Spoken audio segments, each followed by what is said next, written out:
Hello friends, నేను రాజీవ్ గారు. రీసెంట్గా నేషనల్ మీడియాకి సంబంధించినటువంటి ఒక ఛానల్ వాళ్ళు ఒక సర్వే నిర్వహించారు. అట్లాగే వాళ్ళ ఛానల్కి సంబంధించినటువంటి కమ్యూనిటీ పోస్ట్లో కూడా ఒక పోల్ కూడా నిర్వహించారు. దాదాపు 2.5 మిలియన్స్ వీక్షకులు ఈ పోల్కు రియాక్ట్ అయ్యారు, వాళ్ళ అభిప్రాయాలు తెలిపారు. అసలు ఏంటి పోలు, ఏంటి సర్వే అంటే, దేశంలో ఉన్నటువంటి ఒక టాప్ 20 మెంబర్స్ని వాళ్ళు తీసుకున్నారు. ఈ టాప్ 20 మెంబర్స్లో నిజాయితీ గల ప్రజాప్రతినిధి ఎవరు, లీడర్ ఎవరు అనే దానిపైన ఈ సర్వే నిర్వహించారు. అయితే ఈ టాప్ 20లో ఉన్న నాయకుల్లోంచి ఎవరు నిజాయితీగా ప్రజల కోసం పనిచేస్తున్నారు, ఎక్కడ కూడా లాభాపేక్ష లేకుండా కేవలం ప్రజల కోసం మాత్రమే పనిచేస్తున్న నాయకులు ఎవరెవరు అంటూ వాళ్ళు ఈ సర్వే చేస్తే, ఈ సర్వేకు రియాక్ట్ అయిన జనాలు దాదాపు 25 లక్షల పైచిలుకు. ఈ 25 లక్షల పైచిలుకు జనాలు వాళ్ళ అభిప్రాయం తెలిపారు. ఈ సర్వేలో మన తెలుగు రాష్ట్రాల నుంచి 2 నాయకులు ఉన్నారు. ఒకటి నారా చంద్రబాబు నాయుడు గారు, 2 పవన్ కళ్యాణ్. అయితే ఎవరు ఊహించని విధంగా టాప్ 10లో కూడా పవన్ కళ్యాణ్ గారు వచ్చారు. ఆ తర్వాత టాప్ 5లో కూడా పవన్ కళ్యాణ్ గారు వచ్చారు. అలాగే పవన్ కళ్యాణ్ గారితో పాటు ఈ టాప్ 5లో ఉన్న కేంద్ర మంత్రులు ఎవరు, అలాగే మన భారతదేశ ప్రధానమంత్రి నరేంద్ర మోడీ గారు కూడా ఉన్నారు. ఆయన స్థానం ఏంటి అని చూసే ముందు ఈ 5 ఎవరెవరు అంటే, ఒకటి నితిన్ గడ్కరీ. ఈయన మనందరికీ తెలుసు, భారతదేశ రోడ్డు రవాణా మరియు రహదారుల మంత్రి, కేంద్ర మంత్రి ఈయన. ఇక మరో వ్యక్తి కేంద్ర విదేశాంగ మంత్రి ఎస్ జైశంకర్. అలాగే ఉత్తరప్రదేశ్ ముఖ్యమంత్రి యోగి ఆదిత్యనాథ్, అలాగే పవన్ కళ్యాణ్ ఆంధ్రప్రదేశ్ డిప్యూటీ సీఎం, అలాగే మన భారత ప్రధానమంత్రి నరేంద్ర మోడీ. ఇలా ఈ టాప్ 5 లిస్ట్లో ఈ 5 ఉన్నారు. ఈ 5లో నెంబర్ 5 ఎవరు అనేది చూస్తే నితిన్ గడ్కరీ. భారతదేశానికి సంబంధించినటువంటి రోడ్స్ కానీ, ఎక్స్ప్రెస్ హైవేస్ కానీ ఆయన చాలా చిత్తశుద్ధితో నిజాయితీగా పనిచేశారు. ఎక్కడ కూడా ఆయన లాభాపేక్ష చూసుకోకుండా, కరప్షన్ చేయకుండా మన భారతదేశం రోడ్లు ఇవాళ ఈ పరిస్థితిలో ఉన్నాయి, ఇంత అద్భుతంగా తయారు చేయడానికి కారణం నితిన్ గడ్కరీ. అందుకే ఆయన ఈ టాప్ 5లో నెంబర్ 5లో ఉన్నారు. ఆయన ఏదైనా పని చేశారంటే టైంకి చేస్తాడు, టైంకు రోడ్లను జనాలకు అందిస్తాడు. కాబట్టి ఆయనకు ప్రజలు ఈ టాప్ 5 లిస్టులో చేర్చారు. ఇక ప్రజలు నెంబర్ 4గా యోగి ఆదిత్యనాథ్ని ఎన్నుకున్నారు. యోగి ఆదిత్యనాథ్ ఉత్తరప్రదేశ్ ముఖ్యమంత్రి. ఆయన ఉత్తరప్రదేశ్కు ముఖ్యమంత్రి అయిన తర్వాత ముఖ్యంగా క్రైమ్ రేట్ తగ్గింది, అలాగే కరప్షన్కు ఎక్కడ కూడా తావివ్వలేదు. అది కాకుండా అక్కడ ఉత్తరప్రదేశ్లో గతంతో పోలిస్తే ఇప్పుడు డెవలప్మెంట్స్, అలాగే ఇన్వెస్ట్మెంట్స్ కూడా అద్భుతంగా జరిగాయి. ముఖ్యంగా ప్రజలకు సేఫ్టీనిచ్చాడు. అలా యోగి ఆదిత్యనాథ్ భారతదేశంలో ఉన్న టాప్ 5లో ఆయన ప్లేస్ నెంబర్ 4 అనేది ప్రజలు నిర్ధారించారు. అలాగే నెంబర్ 3 మన భారత విదేశాంగ మంత్రి ఎస్ జైశంకర్. ఎస్ జైశంకర్ గురించి ప్రజల ఒపీనియన్ ఏంటంటే, ఆయన ఏ డిసిషన్ అయినా కూడా పర్ఫెక్ట్గా తీసుకుంటాడు. మన భారతదేశాన్ని ఇంటర్నేషనల్గా ఎదగడానికి, ఇంటర్నేషనల్లో పేరు సంపాదించడానికి మన విదేశాంగ మంత్రి ఎస్ జైశంకర్ పాత్ర కీలకమంటూ జనాలు ఆయనకు నెంబర్ 3 పొజిషన్లో ఉంచారు. ఇక నెంబర్ 2 చాలా ఆశ్చర్యకరంగా, చాలా షాకింగ్ అనిపించే పేరు భారతదేశ ప్రధానమంత్రి నరేంద్ర మోడీ. ఆయన నెంబర్ 1 స్థానంలో ఉండాలి కదా, మన నెంబర్ 2లో ఎందుకు ఉన్నారంటే, ప్రజలు ఆయనకు నెంబర్ 2 పొజిషన్ ఇచ్చారు. ఏ విధంగా అంటే, 2014లో నరేంద్ర మోడీ గారు భారత ప్రధాని అయిన తర్వాత ఆయన చాలా నిర్ణయాలు తీసుకున్నారు, గొప్ప గొప్ప నిర్ణయాలు తీసుకున్నారు, ముఖ్యంగా మంచి నిర్ణయాలు తీసుకున్నారు. GST, digital India, make in India, అట్లాగే ఎన్నో ఆర్టికల్స్ తీసుకురావడం, ముఖ్యంగా చాలా సిన్సియర్గా నిర్ణయాలు తీసుకోవడం, అన్నింటికన్నా మించి మన దేశానికి సెక్యూరిటీని ఇవ్వడం. ఇది ప్రధానమంత్రి నరేంద్ర మోడీ గారి గురించి జనాలు మాట్లాడుతున్నమాట. నిజాయితీ గల, హానెస్ట్గా ఉండేటువంటి నాయకుల్లో ప్రధానమంత్రి నరేంద్ర మోడీ గారికి నెంబర్ 2 పొజిషన్ ఇచ్చారు. ఇక నెంబర్ 1 చాలా చాలా ఆశ్చర్యంగా, ఎవరు ఊహించని విధంగా. ఇక నేను చెప్పానంటే మీరు ఏదో పవన్ కళ్యాణ్ అభిమానం, లేకుంటే చిరంజీవి వాళ్ళు పవన్ కళ్యాణ్ గురించి మాత్రమే చెప్తారని మీరు అనుకుంటే నిజంగా ఇది చాలా చాలా పొరపాటు. ఇది నా సర్వే కాదు, కాబట్టి ఇది నేషనల్ మీడియాకి సంబంధించిన ఒక సర్వే సంస్థ చేసింది.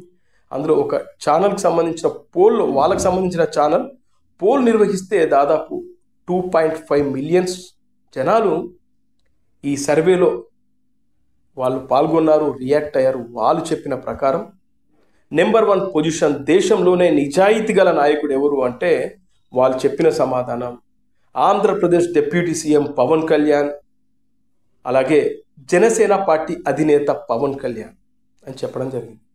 మరి పవన్ కళ్యాణ్ గారికి దేశంలో ఉన్నటువంటి ఈ 5గురు, ఇప్పుడు నేను చెప్పినటువంటి నితిన్ గడ్కరీ, అలాగే జయశంకర్, అలాగే యోగి ఆదిత్యనాథ్, మీ అందరికీ తెలుసు ఉత్తరప్రదేశ్ ముఖ్యమంత్రి, ఆయన కన్నా పవన్ కళ్యాణ్ తోప, పవన్ కళ్యాణ్ అంతకన్నా నిజాయితీ పరుడా అని మీరు అనుకోవచ్చు. అలాగే ఇంకా చూస్తే మన దేశ ప్రధాని నరేంద్ర మోడీ కన్నా ఇంకా సిన్సియర్ నిజాయితీ పరుడా అని మీకు ఆశ్చర్యం వేయచ్చు. ఎస్, మీరు జనాలు చెప్పింది అదే. ఆంధ్రప్రదేశ్ డిప్యూటీ సీఎం పవన్ కళ్యాణ్ దేశంలోనే అత్యంత నిజాయితీ గల ప్రజానాయకుడు అని చెప్పేసి జనాలు చెప్పడం జరిగింది. ఎందుకు అంటే ఆయన ఎక్కడ కూడా లాభాపేక్ష చూసుకోలేదు. ఇప్పటి వరకు ప్రజల కోసం మాత్రమే రాజకీయాలు చేస్తున్నాడు. తన రాజకీయం కోసం ప్రజల్ని ఇక్కడ బలిపెట్టడం లేదు. ప్రజలకు ఏం కావాలి దానికి అనుగుణంగానే ఆయన నిర్ణయాలు తీసుకుంటున్నాడు. ముఖ్యంగా ఎక్కడ కూడా ఇప్పటి వరకు కరప్షన్కు తావి ఇవ్వలేడు. అతనిపై ఒక్కటి కూడా క్రిమినల్ కేసులు, ముఖ్యంగా ఏదో రోడ్డు మీద బైఠాయించడం, అలాగే ధర్నాలు చేయడం తప్పితే అతని పైన క్రిమినల్ కేసులు కూడా లేవు. దాడి చేసిన కేసులు కానీ అలాంటి ఏవీ లేవు. ఇంకా చెప్పాలంటే పవన్ కళ్యాణ్ కేవలం ప్రజల కోసం మాత్రమే పార్టీ పెట్టాడనేది జనాలు మాట్లాడుకుంటున్న మాట ఈ సర్వేలో. అలాగే ప్రజల కోసం సొంత కష్టార్జితాన్ని కూడా వెచ్చించడం. కౌలు రైతులేంటి, అలాగే ఎన్నో సందర్భాల్లో ఎన్నో చోట్ల ఎంతో మంది ప్రమాద బారిన పడితే, ఎంతో మంది జీవితాలను కోల్పోతే చాలా మందికి పవన్ కళ్యాణ్ గారు అండగా నిలబడ్డారు. సొంత కష్టార్జితాన్ని విరాళాలుగా అందించారు.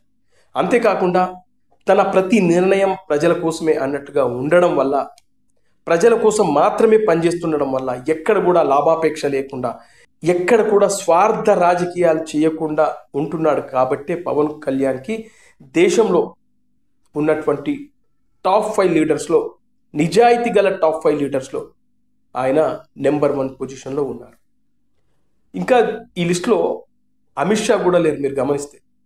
మరి అమిత్ షా లాంటి ఒక నాయకుడు, ఒక పవర్ఫుల్ లీడర్ ఎందుకు ఈ టాప్ 5లో లేడు అంటే, ఈ టాప్ 5 నేను ఇందాక చెప్పిన టాప్ 20 లీడర్స్లో ఆయన ఉన్నారు, టాప్ 10లో ఉన్నారు, టాప్ 5కి వచ్చేసరికి లేరు. ఎందుకు అంటే ఈ 5గురు చాలా హానెస్ట్గా పనిచేస్తున్నారు.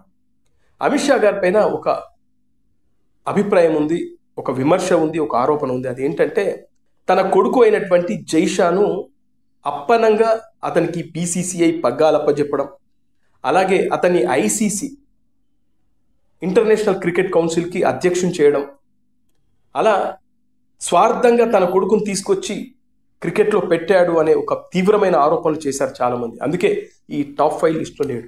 ఇప్పుడు నేను చెప్పినటువంటి టాప్ 5 లిస్టులో ఉన్నటువంటి ఈ వ్యక్తులందరూ చాలా నిజాయితీగా, సిన్సియర్గా పనిచేస్తున్నారు, ప్రజల కోసం పనిచేస్తున్నారని ప్రజలు ఇచ్చిన తీర్పు ఇది. సో ఫ్రెండ్స్, ఇది మన పవన్ కళ్యాణ్ గారి గురించి భారతదేశకు సంబంధించినటువంటి జనాలు మాట్లాడుకుంటున్న మాట. చాలా సిన్సియర్గా, చాలా హానెస్ట్గా, నిజాయితీ గల నాయకుడు ఎవరైనా ఉన్నారంటే దేశంలో one and only Pawan Kalyan గారే. ఎంత గ్రేట్, ఎంత గొప్ప విషయం. నిజంగా ఆశ్చర్యమేస్తుంది నాకైతే ఈ సర్వే చూసిన తర్వాత, దీనికి సంబంధించిన వీడియో కూడా చూసిన తర్వాత నాకు చాలా చాలా ఆశ్చర్యమేస్తుంది. ఎందుకంటే ఒక సాదాసీదా పార్టీ, మొన్నటి వరకు మీ అందరికీ తెలుసు జనసేన పార్టీ అంటే 2019 ఎన్నికలకు ముందు ఎలాంటి పార్టీయో తెలుసు, 2019 ఎన్నికల తర్వాత ఎలాంటి పార్టీయో తెలుసు. పోటీ చేసిన ఆ నాయకుడు, ఇప్పుడు ఇందాక మనం చెప్పుకుంటున్న ఆ నిజాయితీ గల నాయకుడు, దేశంలోనే నెంబర్ 1 పొజిషన్లో ఉన్నటువంటి ఆ నాయకుడు 2 చోట్ల ఓడిపోయాడు. ఆ తర్వాత అదే పార్టీ 21 స్థానాల్లో పోటీ చేస్తే 21 మంది ఎమ్మెల్యేలు గెలవడం, 2 చోట్ల ఎంపీలు పోటీ చేస్తే 2 ఎంపీ స్థానాలు గెలుచుకోవడం. దేశ చరిత్రలో ఎవరికి కూడా ఇలాంటి రికార్డు లేదు. అలాగే దేశంలో ఇంత నిజాయితీగా పనిచేసే నాయకుడు లేడు. చాలా చాలా ఆశ్చర్యకరం వేస్తుంటుంది పవన్ కళ్యాణ్ గారి జర్నీ చూస్తుంటే. ఎందుకంటే పవన్ కళ్యాణ్ గారు ప్రజల కోసం పుట్టిన నాయకుడు, ప్రజల కోసం మాత్రమే ఆలోచించే నాయకుడు. ఆయన ఎలాంటి నిర్ణయాలు తీసుకున్నా అందులో ప్రజలను దృష్టిలో పెట్టుకుని నిర్ణయాలు తీసుకుంటాడు. ముఖ్యంగా ఆయన సనాతన ధర్మం అనే ఒక వాదాన్ని ఎన్నుకున్నారు. చాలామంది నానా రకాలుగా విమర్శలు చేస్తూ ఉంటారు. పవన్ కళ్యాణ్ గారు లెఫ్ట్ ఆలోచనలు ఉంటాయి, ఒకసారి చెగువీర అంటారు, ఇప్పుడేమో సనాతన ధర్మం అంటారని చాలామంది రకరకాలుగా మాట్లాడతారు. ఎవరేమనుకున్నా తను నిజాయితీగా ఉన్నానా లేదా అనేది మాత్రమే చూస్తాడు. స్వార్థం కోసం రాజకీయాలు చేయడు. అందుకే పవన్ కళ్యాణ్ గారు సనాతన ధర్మం అనే వాదాన్ని ఎన్నుకున్న తర్వాత సనాతన ధర్మం పట్ల ఆయన చూపే శ్రద్ధ పట్ల జనాలు తీవ్రంగా ఆకర్షితులవుతున్నారు. ముఖ్యంగా భారతదేశం పట్ల అతనికున్న ప్రేమను చూసి జనాలు చాలామంది ఆశ్చర్యపోతుంటారు, అతనికి ఫ్యాన్స్ అవుతున్నారు, దేశవ్యాప్తంగా అతన్ని అభిమానిస్తున్నారు. అందుకే దేశంలో ఇంత నిజాయితీ గల ప్రజాప్రతినిధి లేరు. ముఖ్యంగా సౌత్ ఇండియాలో ఇతను చాలా పవర్ఫుల్ అనేది నేషనల్ మీడియాకు సంబంధించినటువంటి ఆ సర్వేలో జనాలు చెప్తున్నమాట. చాలా సిన్సియర్, చాలా హానెస్ట్గా ఉంటారని పవన్ కళ్యాణ్ గారికి దేశంలో ఉన్న టాప్ 5 లీడర్స్లో ముఖ్యంగా ప్రధానమంత్రి నరేంద్ర మోడీ గారిని వెనక్కి నెట్టి నెంబర్ 1 పొజిషన్లోకి రావడం నిజంగా really hats off Pawan Kalyan గారు. రానున్న రోజుల్లో ఇంతకు మించి నిజాయితీ గల నాయకుడిగా దేశంలో ఇలాగే నెంబర్ 1 నాయకుడిగా కొనసాగాలని మనస్ఫూర్తిగా కోరుకుందాం. ఛానల్ని చూస్తున్నారు కానీ సబ్స్క్రైబ్ చేసుకోవడం లేదు. ప్లీజ్ సబ్స్క్రైబ్ చేసుకోండి. మన వాయిస్ని ఇంకా బలంగా వినిపించడానికి నాకు మద్దతుగా నిలబడండి.